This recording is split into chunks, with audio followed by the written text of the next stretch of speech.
Gig Gab, episode 437 for Monday, July 8th, National Blueberry Day 2024.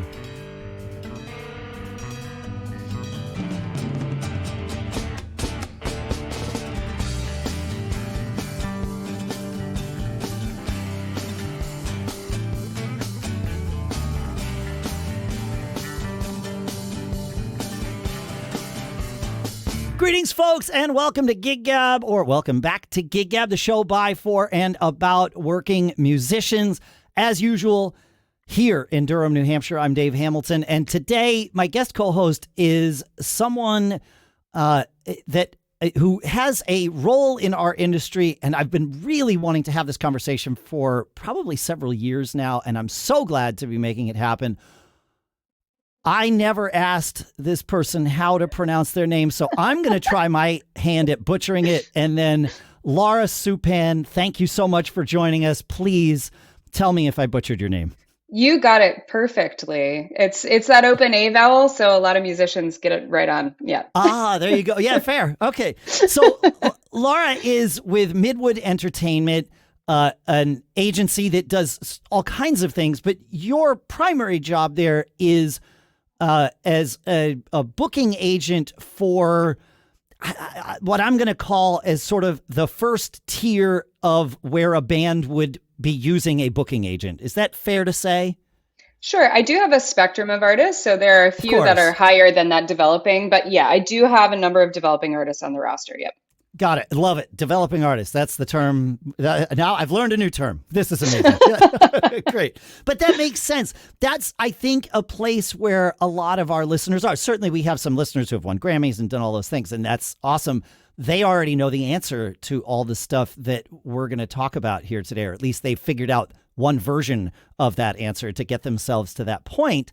But what I really want to talk about is, for a musician or a band, an artist in general, who desires to be on this path, I want to kind of, demystify what the process looks like, answer some of these questions, and really just pick your brain. So thank you for letting us and me do that today. Happy to be here.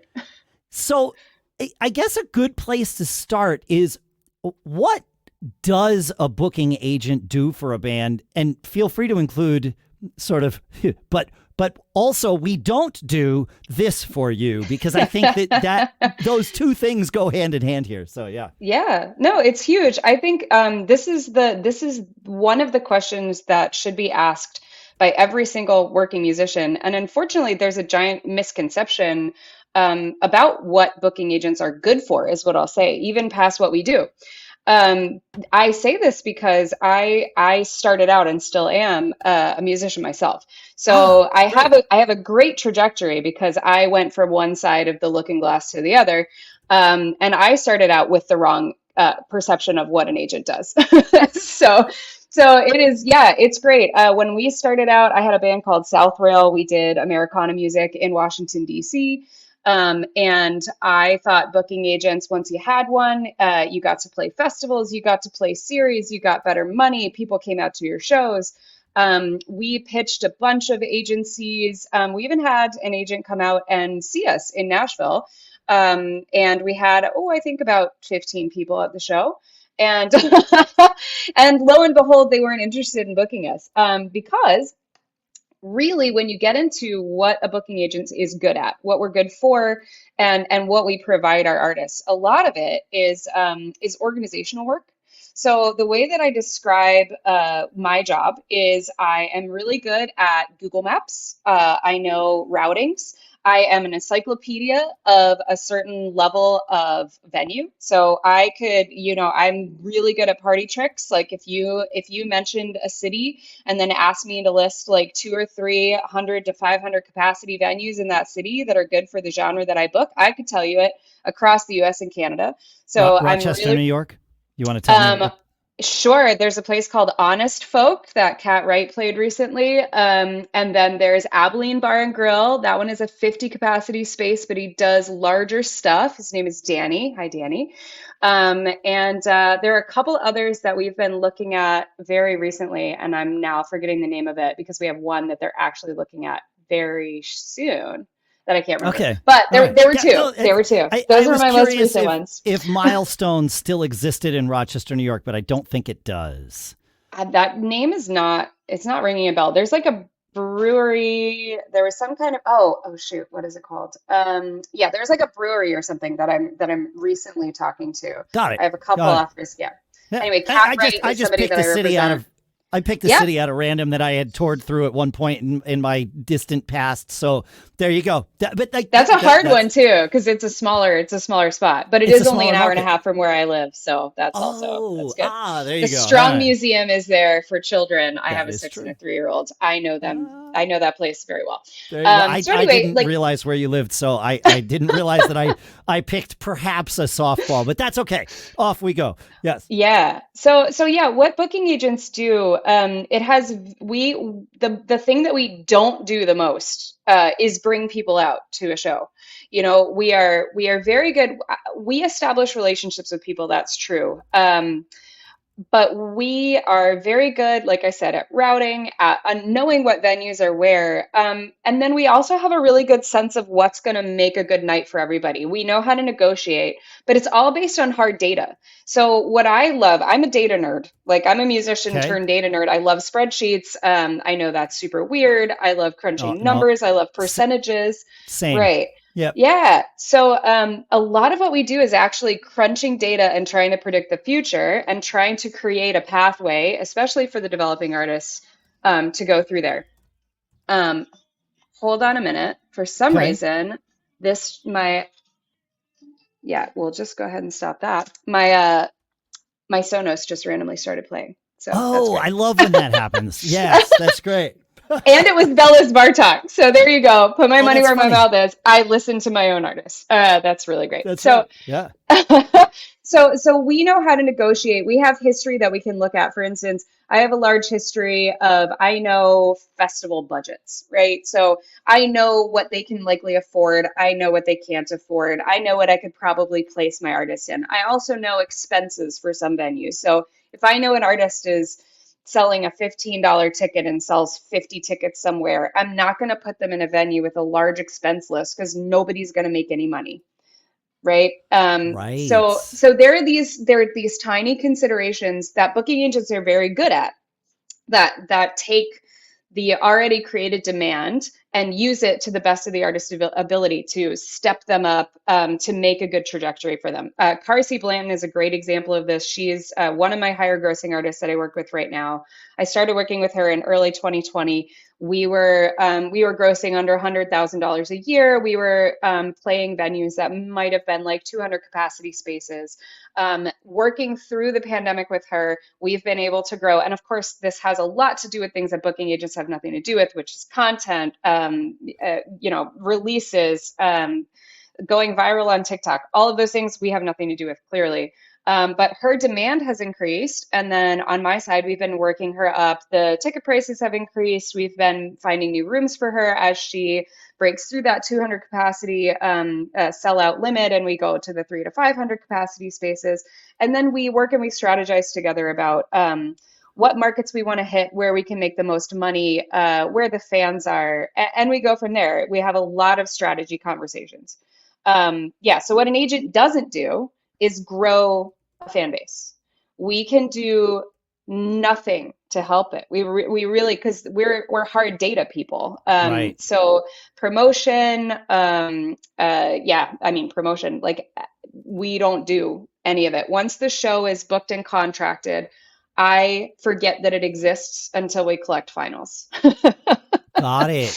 Yeah, Yeah. right. Yeah, of course. Of course. Yeah. Unless there's an issue and I have to get on the phone and like renegotiate or something like that. Yeah, like my entire job exists about 6 to 12, sometimes 18 months in advance. So by the time the show actually plays, I can't tell you how many times I've come to my computer and been like, "Oh, hey, that show played last week. Completely forgot about it." Well, because you're working on the next 6, 12, 18 months for Exactly. that and other, of course, artists. Yeah. Yeah. Yeah. So I think the giant misconception there is once I have a booking agent, things will start picking up for me. It's kind of the opposite. And I really like to empower artists to not say, how do I get a booking agent, but really ask the question, when do I need a booking agent? Love because that. you're bringing on a team member that you have to pay. And so when you're looking at your growing business as a working musician, especially as a touring musician, as a small business, you don't bring on a team member until you need a team member, right? Because that's Right. bad business. That's wasting money. Well, So unless you have a ton of runway, a ton of cash, and you want to essentially fail forward. Like we've seen bands do that, sure, right? Like yeah, we had a conversation, I don't know, a year ago on the show about the band Goose, who hmm funded their growth. sure, Like a Silicon Valley or anywhere startup yeah, would do. It's like, okay, we have, this massive, uh, uh, you know, bit of capital. We are capital, going to yeah, use it to grow, and that's going to runway us all the way through, and we're going to make ourselves seem bigger than they are, and all that. Most sure. bands don't get to do it that way. Well, I would even say because we're on a commission basis, you can't pay Oh, a booking agent to work for you. You can't. I mean, you right, can, you right. can, You could, but be sure, be yeah, very yeah. careful about the people that'll take a flat fee to grow you because it's not, I don't see that as a sustainable way to have an agent interested in growing you. If they're Right. not making more along with you, and if they're not making less when you do less, then I don't think the incentive is right. So even if you were to hire a manager or a PR team on a capital basis where you're paying them a flat fee, booking agents don't even work that way. So we're Yeah. still not a team member that you can kind of pay until you make it type Right, situation. right, yeah, yeah, yeah. I mean, like you said, I'm sure you could find somebody, but the Yeah, yeah. general consensus. No, that makes sense. I've always in whatever kind of business I'm running, I always like it when I can have our goals and our success aligned Yeah. together because it incentivizes everybody exactly the right way. So that Yeah. And I'll throw out some numbers for you because we do give these great. numbers to people that write in and we don't feel like, well, it'll likely not be that they're hitting those numbers. Because the other piece of a booking agent's job is to maintain relationships, and we can't do that ad nauseum to infinity, right? So we have to choose what type of venues we're maintaining the relationships with and festivals, which means not only sometimes genre specific. I call myself folk and Americana adjacent because I really love the edges of folk. Like Parsi Bland's not folk. Bella's Bartok, they call themselves like, foot stomping freak folk, but like they're just, here's folk and they're like right here. Sweet Yeah, Lizzie Project is a rock band. They used to kind of be folk a little bit, they're rock. Anyway, sure. but the relationships that I maintain are within that world, but it's also I maintain relationships from basically 200 to 500 capacity spaces. So if a band is coming in and they say, I sell 20 tickets or I sell 50 tickets in a market, I literally can't do anything. I don't even have the relationship with the venue that would help you get the show. So it's a mismatch, Yeah, and when even if you're shopping for an agent and you're trying to get an agent, a big piece of advice that I can give you is look at the other bands that are in your genre that are selling the same amount of tickets. Because again, for an agent, it's all about hard tickets for us.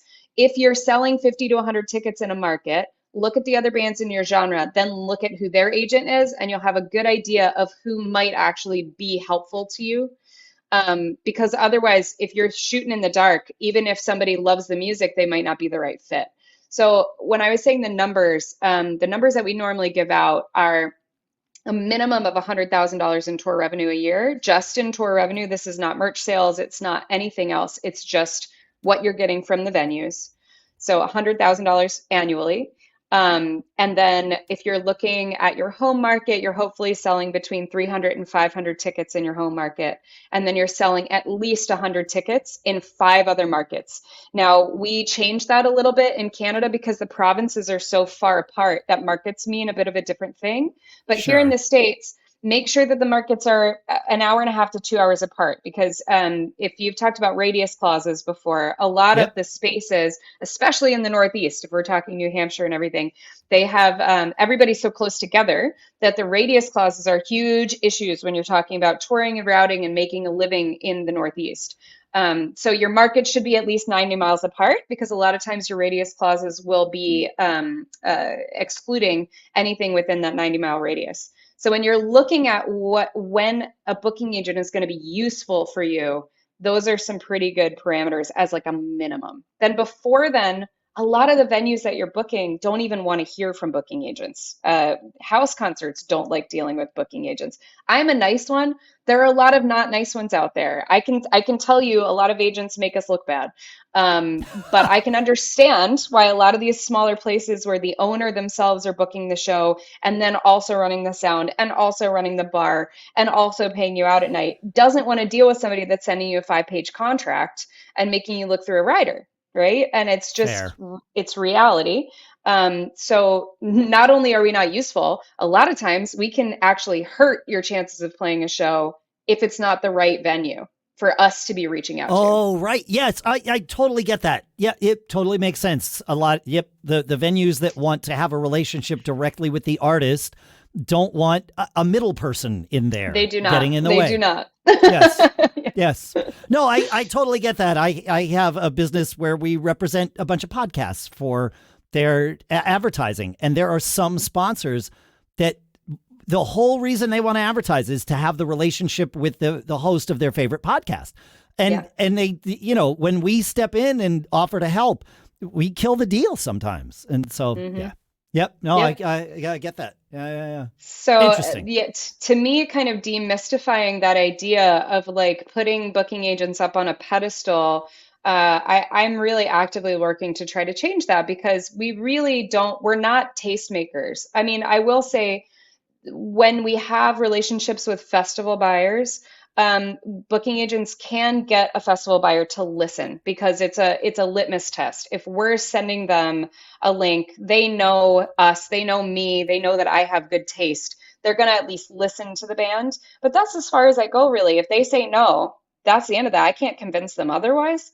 Right. But so that's as far as my taste making comes in because yes, I mean, or king making or whatever you want to call it, but Sure, we sure. don't we don't we don't do that. The other things like if you're looking at a Wasserman or a WME or something, yes, they can horse trade you and put you on opening and support tours. Absolutely.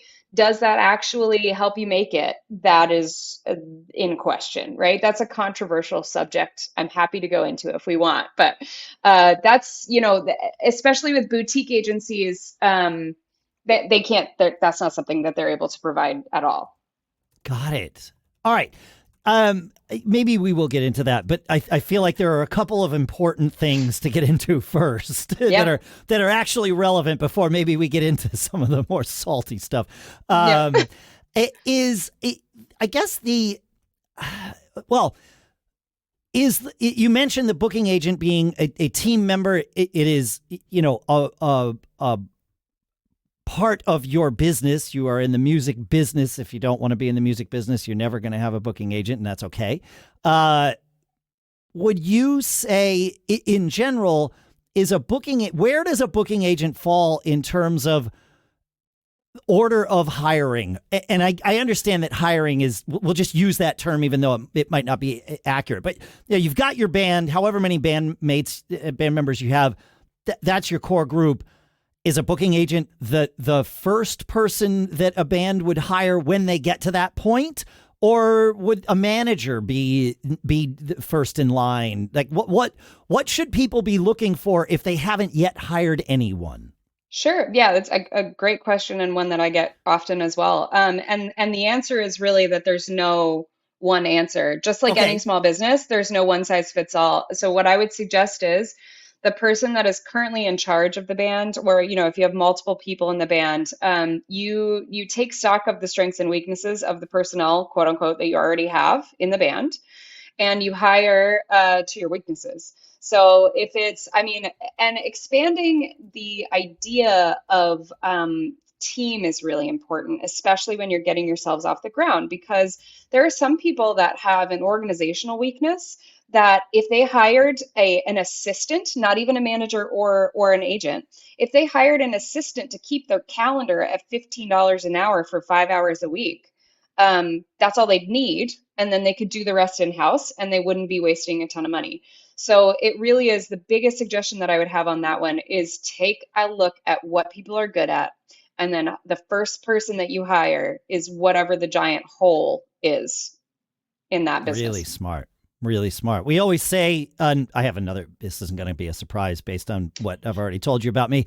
I have another podcast called Business Brain where we talk about, starting a business. And this part of a band is no different than any other business. And we always say the first thing you want to do is build the organizational chart for your business, your band, whatever, and put all the roles down and then fill in your name in every one of those boxes on day one. And then when you start to bring on people, that will help you identify who you want to bring on, because you'll see, I hate that I put my name in that box. I'm not good at that, or I don't like doing that. Well, guess what? You just identified a pain point that you can solve with more humans. Yeah. So, yeah. That's exactly, same kind of thing yeah. here. Yeah. I think it's really hard to view your own music, especially if you're doing like your original music, as a business. But it's one of the most important things that you need to do if you are, like what this podcast is for, a working musician. If you are doing this for work, it has to be viewed as a small business. Otherwise, we're missing the point, and it's not sustainable. You can create art; it can be a hobby, but if you're bringing it into the business world, then you do need to view it as a business. Yep. All right. So let's say a band has gotten to this, the metrics that you want to look at, somewhere, minimum 100K touring revenue annually. They're selling those, 300 to 500 tickets in their home market. And then they have 5 other markets where they can sell, 100 tickets. Great. Mm-hmm. They've come to your door. That's not a guarantee of success for this band. Right. So what I want to ask is, what things have you seen? Because I'm sure you've seen bands that at various levels of preparation, what things have you seen make a difference in terms of ensuring that a band is most ready to take advantage of the things you can bring to them? And I almost preface this by saying, well, there's the obvious things like getting your social media together, getting a mailing list together. Those might not be obvious, and they might not even matter. Right. I don't know. So I truly want to be a blank. Okay, great. Well, I'm glad that they do, but I want to start with a blank slate here and educate me and us, please. Yeah. So again, even with my festival connections, everybody's here to make money. That is this industry. We all love music, but we're all here to make money. Including the festival promoters. So looking at the way to contain or the way to maintain sustainability is your hard ticket sales. And I'm going to define hard and soft ticket very briefly, because I find that a lot of the developing artists don't know what that is. So a hard ticket versus a soft ticket show. A hard ticket show is when there is a ticket price. It is you headlining. Meaning you're playing the last set, you're playing the 90 minutes. Doesn't matter if there's like a support, sometimes Koval is fine. But those people that paid for that ticket, they're coming to see you. That is a very cut and dry, black and white metric. So that is a hard ticket show. A soft ticket show is a series, a festival, especially a series that has like a subscription or a season. Even if it is a hard ticket and like somebody's paid for the ticket, if it's a subscription, it's still a soft ticket show because they bought it for the venue. They didn't buy it for you. So even though the soft ticket shows and the festivals are the things that everybody is like, if I get those, people will hear me that hadn't heard me before. My career is going to take off because I'm so talented. That's not the foundation or the backbone of a sustainable touring career. It's the hard tickets, because we can count on those. We know those numbers are real. We can do something with those. We can predict the future with those. If you go play in front of 100,000 people at a festival, I have no idea whether those people are going to buy even a $15 ticket to come out and see you again. We can't do anything with those numbers. It's a good payday. It's good to sell merch. It does nothing for the actual sustainable career. So my advice for making sure that you're doing the most that you can with what a booking agent is bringing you is focus on maintaining your hard ticket history while you're playing the soft ticket shows. They're not as beautiful. It is not as fun. But it really is. It's like when you're building a house, you have to start with the foundation, and the hard tickets is the foundation of your career. You know those people, right? Like a lot Yeah. of times they sign up for the mailing list, they're going to come see a show again. You can count on that. So finding your people that will pay that 15 to 50 to $100 to come out and see you is one of the most important aspects of making sure that your career is sustainable once you have a booking agent. Because I can tell you, even for festivals, they're looking at that. They're looking at how Makes much sense. Of you course. They want brought you to out bring by people into the yourself. festival. Yes. Yeah. Of course. Yeah. Yeah. It's all Yeah. business. Yes. It is unfortunately and fortunately, it's very cut and dry and all business. So Yeah. yeah, promoting. So what you said, like with social media, I think promotion is one of the most difficult pieces of being a touring artist out there. And unfortunately, I have no answers. I hate it. I've never cracked the code. I don't get it. I don't understand how to get people out from the ether into a venue. Sure. It was my weak point as being in a band was selling my own shows. And luckily, booking agents have nothing to do with that. But what I've seen work with a lot of my artists right now is social media. TikTok seems to be, and I think it's slowing down a little bit, but TikTok was actually translating to hard tickets, which is unheard of. Like Facebook doesn't translate to hard tickets. Instagram, kind of a little bit, maybe depending on where it goes. TikTok was actually showing like a decent transfer to hard tickets. Carsey is a good example of that. Sweet Lizzie Project was another one.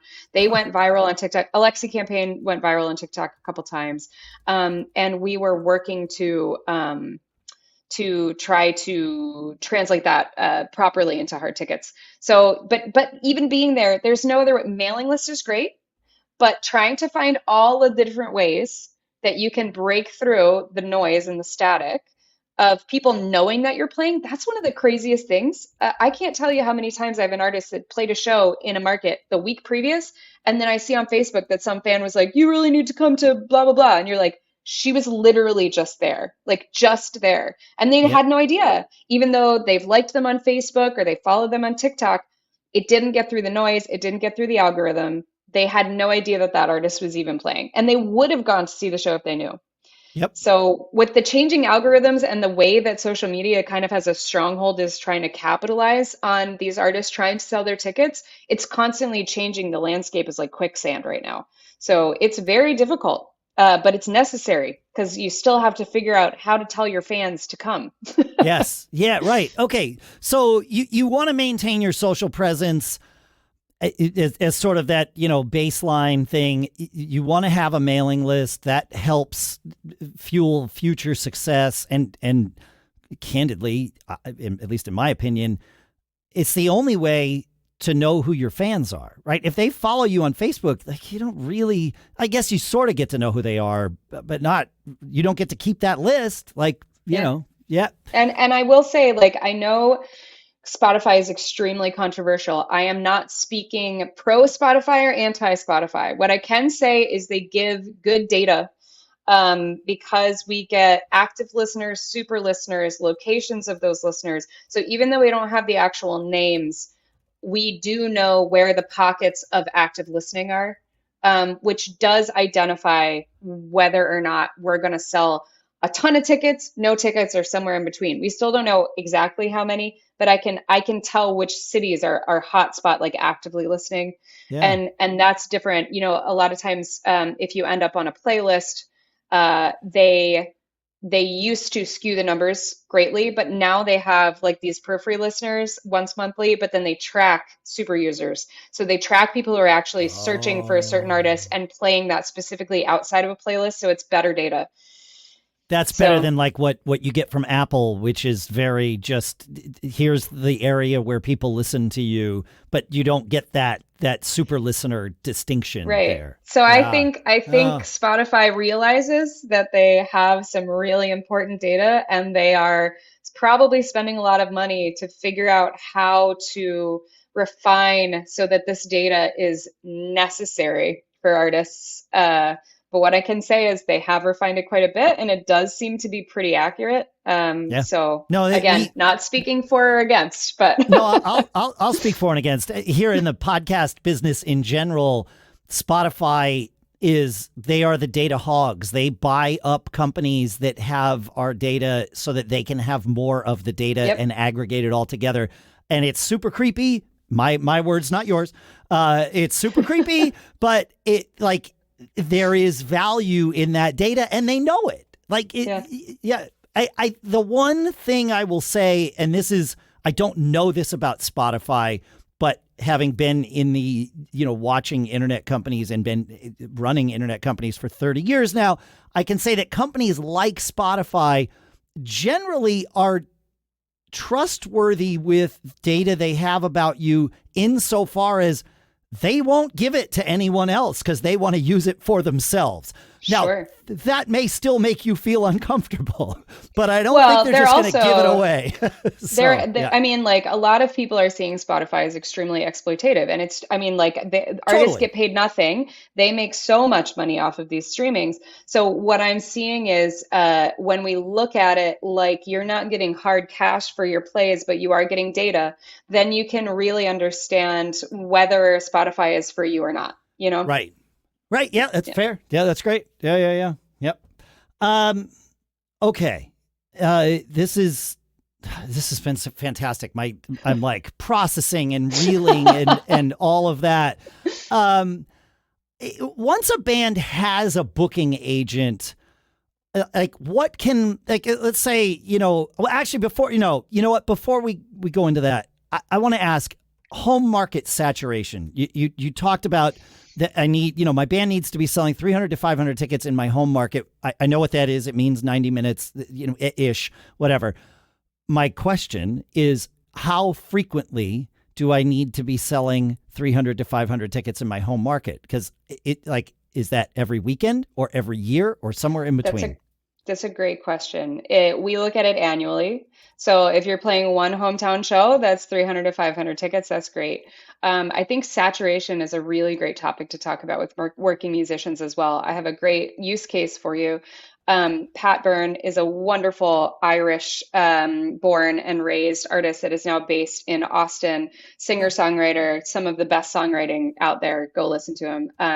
We have a strategy for him that's different than a lot of my other touring artists, in that we're doing residencies in Texas very deliberately. But because of that, he plays once a month in San Antonio. We just established one in Fort Worth that's about once a month. He plays almost every week in Austin at the Saxon Pub. But because of that, yep. The Saxon, and he fills it. He fills it. He has a band. He fills the Saxon Pub every Monday. Love that. I've played that room. I've seen shows in that room. It's an awesome. I love that room. Yeah. Anyway. Yeah, and we have an unofficial one at the Mucky Duck in Houston as well, where he plays at least 3 to 4 times a year in Houston.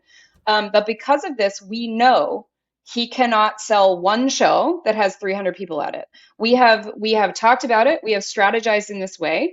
We are not trying to sell 300 tickets in one go right now, and in anywhere in Texas. We are trying to sell 30 to 50 tickets, Saxon Pub more at a time, once a month for a while, to see how that will then translate into one larger show. So we're trying a strategy, and we'll tell you how it works in a little bit. But right now we're in the middle of those residencies. But yeah, it is.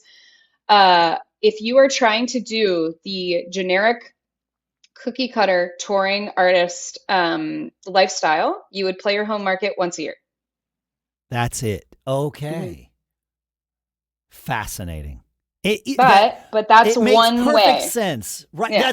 I get that. That's the classic way. But even as the classic way, it seems counterintuitive. It's like, wait, but these are the people I already have. Why wouldn't I just play all the time here? And it's because you would dilute the market with too many shows. I mean, you have to look at it in a way, when you're getting into, because as much as I hate it, I am more on the industry side, and there is an industry way of doing things, right? I'm certainly not Wasserman level industry, but I am engrossed in this thing, this wheel, this cog that has been going on for quite a while. So we a lot of times look at touring parameters in terms of album cycles, right? So it's when you release an album, you then go and tour all of the states, all of the cities, all of the markets that have not heard the new album. You sell the new album, you play those. You don't go play those again until you have a new album. And the album release cycles are normally about once a year, once every 2 years. And there are a lot of working musicians that can't wait that long, and don't release that frequently. But when you're looking at that classic industry timeline, it is Yep. all based on album cycles, and you do it around the album cycle, and it's Okay. once. Yeah. Yeah. Yeah. That makes sense. I mean, it's unfortunate when you say it that way that it actually makes so much sense. Yes. Yeah. Yeah. Sadly, but I mean, it's not a realistic lifestyle for so many people, but you just have to be honest with yourself about that. If you're going to be a local band that's playing, I have a number of bands that play regionally. They might go and traverse out of their region once to twice a year, possibly. They might lose money. They probably won't make much. Even if they go out, but they're going to play their home market twice a year, or they're going to play everywhere, especially in the Northeast, like twice a year. Yeah. And we look at those radiuses. So you're playing like Canandaigua, and then also Ithaca, and then also Syracuse, and they're all within 60 minutes of each other. Does But it, the nines still exist in Ithaca? it, it doesn't, but I did when I went to college Oh, here. Yeah, I now it's love a that. deep dive. Deep dive is Okay. awesome. Used to be the dock. It's a great venue here, but it's I it's what we've got. got it. I used Yeah. to, I played in a band called Hypnotic Clambake 100 years ago, and we toured through and played. The Nines was just one of those rooms that was like, oh yeah, this place is pretty magic. Around a Yeah. hill, right? You had to park the bus on like a really Yeah, steep yeah. hill or something. Yeah, yeah, College yeah. town area. Yep. Right. Yeah, okay. All right. So now I will ask the question that I jumped past before. So great. I have a booking agent. We've just signed on together. We've looked at all the data. It all checked out. We know in general, what you're going to do. What can we as a band do to make your job in helping us easier? Like, what can we do to help you help us? Sell the tickets. Just sell the tickets. Sell tickets Okay. to shows. Okay. That's literally like Great. my job, and strategize. Yeah. So I meet with my artists anywhere between once a week to once every quarter to talk about overall strategy. So something else that you can do for sure, especially if you're just signing on with a booking agent and you're not used to it, is you've got to start expanding and zoning out on your overall timelines for years. I already have 2026 shows for some people. So it is a very different timeline than looking 2 to 3 months out when you're playing regionally or, at a local bar or winery. So if it's going to be difficult to rein in five or so artists to a touring schedule, I have an artist that's getting married next year, and like Yeah. we already had a tour planned for like part of it, so we had to take that into account. We stopped it where it was going, and then we had to like hold some dates, but like starting to communicate blackout dates, that really helps. But overall strategy, and then seriously doing as much as you possibly can to get people into seats, because it makes my job extremely hard if the last time that a band played there they sold 100, and then we came in and they sold 50. I'm not going to get the booking the next time. No. If it's a 200 to 500 capacity space and they've put 50 people in the room, then my job is extremely hard. And something that Jim Fleming said to me, which I will always take, he kind of was my mentor when I was coming into this, is that it's not about the first show, it's about the second show. So if yeah, that's the sustainability aspect right there. It's anybody can get a first show. It's about when you come back. So selling the tickets is the most important factor in that. Right. Yeah. So yeah. Maintain your sustainability. That's the artist's job. That makes yeah. Okay. It's business. All right. It's business. And when it comes Right. down to it, it's all the same as a small business. Who are the people that are buying your product? Make sure that they come back. How do you identify them? And how do you keep them interested and engaged? That's, Yeah. It really is across the board the same. It's the same advice.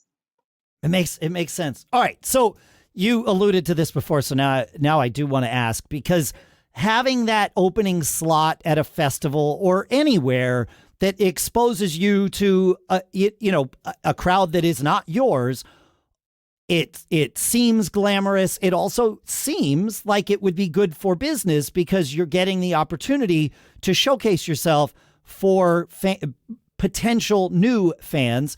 And we've heard the stories where, okay, I had this is like 100 years ago, but I know the manager, the guy who was the road manager for the Mahavishnu Orchestra, right?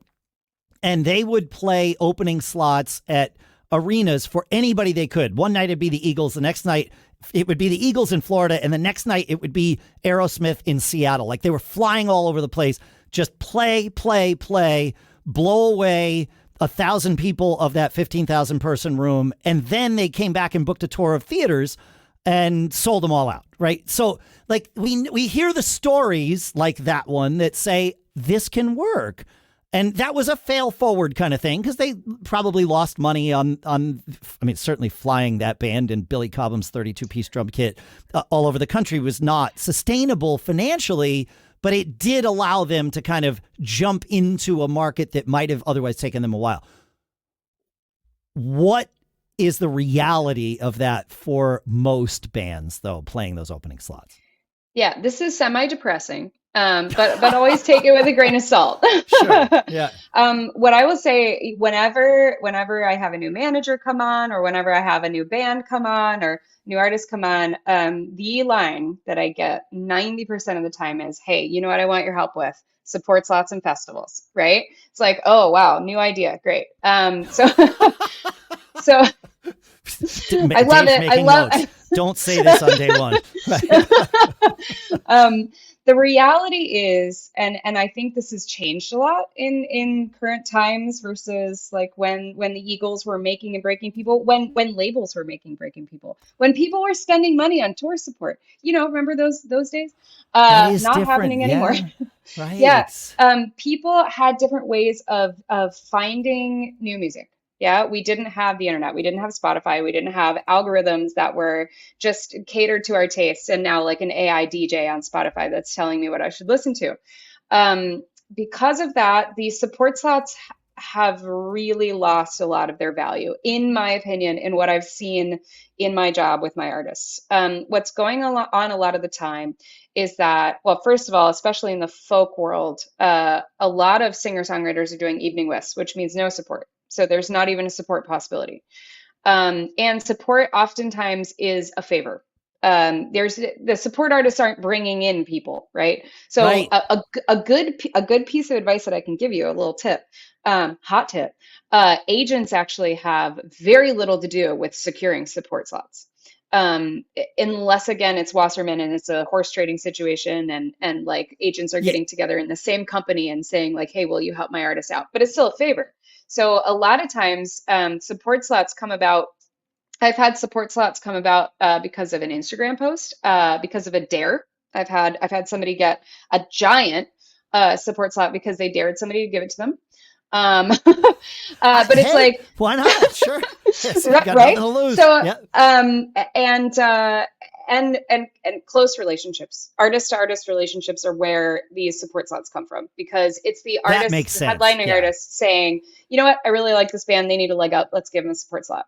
So the other piece of support slots is that last 1,000 capacity show even that you've been to, how many people were listening to the support artist? You'll find that dwindles quite a bit. I think COVID actually was a huge hit to support slots in general, because people weren't coming to be in this gross tiny room with a bunch of people where they could contract COVID to see somebody they'd never seen, even if they're attached to somebody that they were going to go see. They waited. Yeah. They waited until the headliner was to go on. So the other piece of it is it all depends on the headliner being able to cultivate their audience to support the support. I've seen it. Indigo Girls, I will say thank you to the Indigo Girls. They have done such a good job of telling their audience and their fan base to support their support. One of the biggest boosts I've seen for an artist of mine was when they opened for the Indigo Girls. But you can have amazing artists that are headlining in stadiums and everything, and there's been zero return on investment for a support slot. They sold a ton of merch, right? Thousands of dollars in merch. And then we would try to put them at a hard ticket place in that market, and they'd sell like 20 tickets. So it really does depend. There are some artists that will actually tell their fans to listen to the support, but the headliner is in charge of that. So it doesn't matter how good you are. So if you're really dead set on doing these support tours, which you get paid anywhere between $100 and $500 for, even for the big ones that are selling thousands and thousands of dollars of tickets, you're likely not going to get over $500 to play that show. Right. Make sure that headliner is actually talking to their fans about supporting the support artist. Otherwise, it's a great experience. If you know you're doing it for your heart and soul, go for it. It's really fun. But when you're Sure. talking about it as a business, it's not necessarily a great business move. I will say festivals are a little better because you're still Okay. playing a 90-minute set. People go into festivals because again, it's about what they're expecting and it's about what they're ready for. Your ears can turn on and off even regardless of whether you're physically in a space or not. When you go to a festival, you go there to see your headlining artist, sure, but there is this culture of discovering new music at festivals. So they're prepped, they're primed to listen. Whereas these days, a lot of the sports slots they're not primed to listen, so they're not going to do it, even if they're in the room. That makes perfect sense. I mean, just thinking about the data set of one that is me, seeing an opening band, and I'm probably more tuned in than the average bear just because of what my interests are and what I do for a living and all of that. Sure. But even then, it's like, oh, it's the opening band, whatever. But if I'm at a festival or like South by Southwest where I'll go see 25 bands in 4 days, I'm looking for something new. Yep. I'm not just there to see bands whose names I already know. And Yeah. I've often said on this show and elsewhere that some of my favorite moments at things like that are if I go to see, band number 1 and band number 3 on the slot, I'll stick around for band number 2 because they're going to play a 40-minute set. And even if I don't like them, it's 40 minutes of the best Sure. that band thinks they can put out. And some, right? I mean, that's it. It's like, this is our shot. We're going to go crush it for 40 minutes. And sometimes you're like, wait a minute, that was my favorite moment of the whole week. Like, okay, Yeah. great. Yeah. Yeah. So, okay. Yeah, And that they makes sense. create that culture. Yeah. I will Correct. shout But out. that's the festival. Yeah. Yeah. There's one of my favorite festivals in the country is called Milo Music, and it's out in Appleton, Wisconsin. And this will be the second year that I'm going because it is a free festival. It takes place downtown in Little Appleton, Wisconsin, and it is a developing artist festival. And they have like 700 artists, 260 sets. They come in from all over the place, and people come to listen and discover developing and new artist talent. It is remarkable. It's magical. Things take place there that won't take place at any other place. And so if you are looking, like if you're a developing artist, sorry, Ian, now you're going to get a bunch of people writing you, but if you're a developing artist, it's one of the coolest experiences that you can have. Is that festival. But there are a lot of festivals out there that are like that. Look up festivals that really treat their developing artists well. There are a ton in the Northeast as well that are cool, and Yeah. in Canada. So one piece of advice again that I would give you, if you are that artist that's like, okay, she's clearly not speaking correctly. All I want is festivals and support tours. That's fine. Go for it. Try it out. I would suggest looking up the artist conferences and getting to know other artists because they have that feedback that I have because I represent 14 artists, right? So I have a bigger data set than one. Yep. But these conferences like Folk Alliance is the big international one, but then you can go to the regional ones that are like, Surfa, Nerfa, Olive Farm, all of those. You're conjoining with other artists and you're communing with them. So first of all, you'll up your possibilities for support for co-bills because you're meeting these other artists that are also out and touring. And then you are also cultivating your craft. You're getting a bigger data set. You're talking to them and getting advice. So I would say those are really beneficial for people that are either new to the touring market or wanting to grow and develop in those markets, especially like regions outside of your home region. Meeting other artists is one of the most important factors in that because artists support each other. Yeah, right. Yeah. Oh, that makes sense. So opening slots might be fun, but they ain't it for like exposing people to your new music. And I get that there's going to be exceptions to the rule, of course. In my experience. Yeah. Right. Of course. Of course. I get it. You sort of glossed past this or glanced on it. Are Spotify playlists something that are a good thing for artists to work to get themselves into? That is a great question. Again, this is my personal opinion and what Yeah, I've yeah. seen. They can be a blessing and a curse. I can tell you as a fact that, especially for developing artist slots, festivals do look like at your Spotify numbers. They do. They look. Being on playlists will uh, kind of fakely, inauthentically raise your Spotify numbers. It Sure. placed in the right spot, it does make your listenership look bigger. It might get you a festival slot. However, they don't do anything for hard tickets. They will look Got at it. it, but again, if it like it might get you the show or the gig, but if those people are probably listening in a coffee shop somewhere, have no idea what your name is, have no idea what the song was even called, could never find you again. So they're not going to come see you. So like even if I saw this happen once, it was a band that I didn't represent, but their Spotify numbers were huge because they were very syncable. So they were on like 3 or 4 different Spotify playlists. Their numbers were over 100,000 listenership. So they got this show at like a 300 capacity space, and I went to go see it, and they had to be moved to a 100 capacity space, and they sold like 50 tickets. So it was a Wow. bad night for everybody because they had looked at these inflated Spotify numbers, given them the show, and then the people couldn't actually bring the people out because it was a playlist. So you just have to know what the playlist is good for.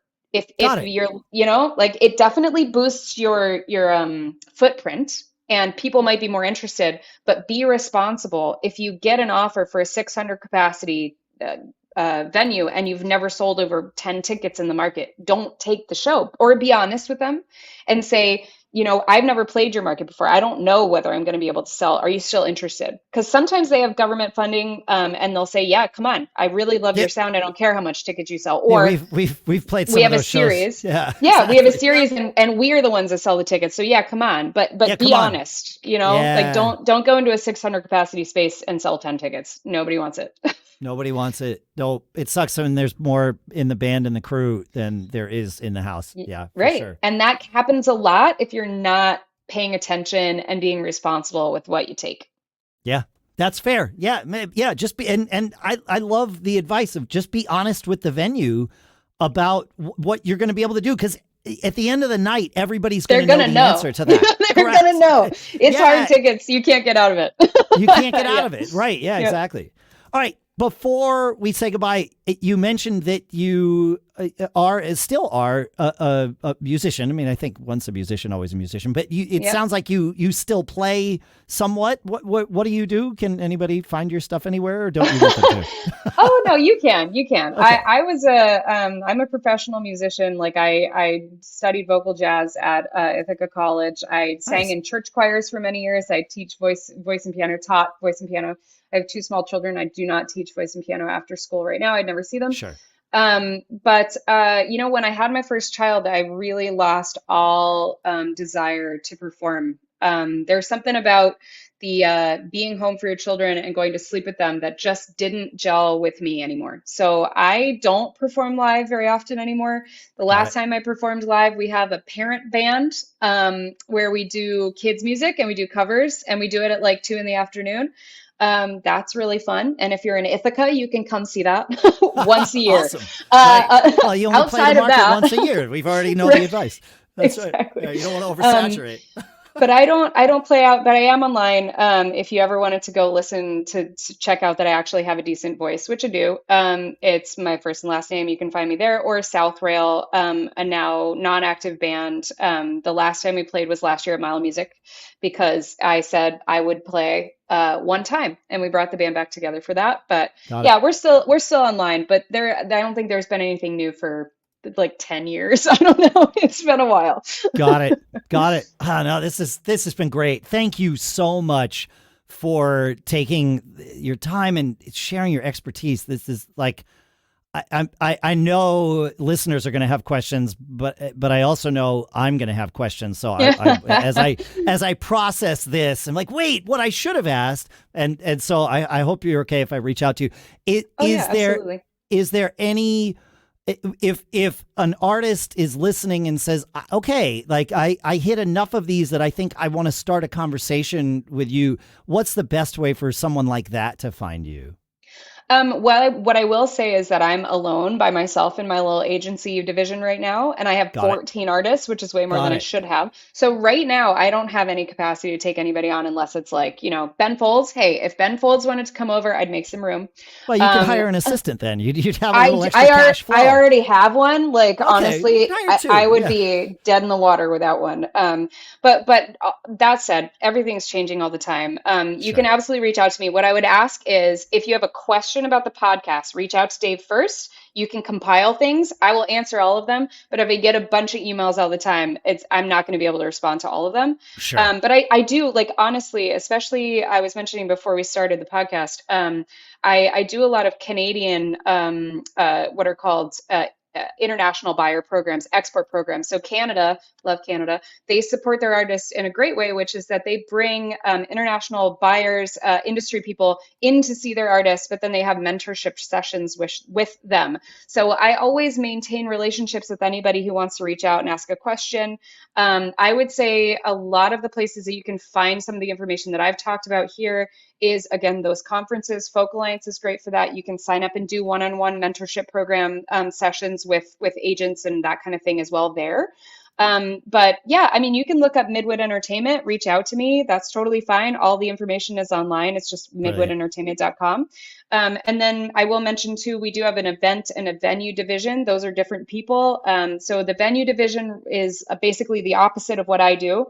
I'm the agent, they're the buyer. And then the event division is festivals and series and all that kind of stuff. So also on the buying side. So when you're reaching out, if you want agency information, reach out to me. Don't reach out to them because they don't know. Got They're it. on the other side of the They're coin on the there. other side. Yeah, Yeah. that makes perfect sense. Awesome. Thank you. Folks, thank you for listening. You can find us here, of course, feedback at giggabpodcast.com. And yeah, is it possible you might have 3 words of inspirational advice to share with our audience? I'll do more than 3 because this is very true. To maintain your sustainability, you should always be performing. Love it. Love it. Thank you so much. Folks, thanks so much for listening. We'll see you next week. And that's it. We're good.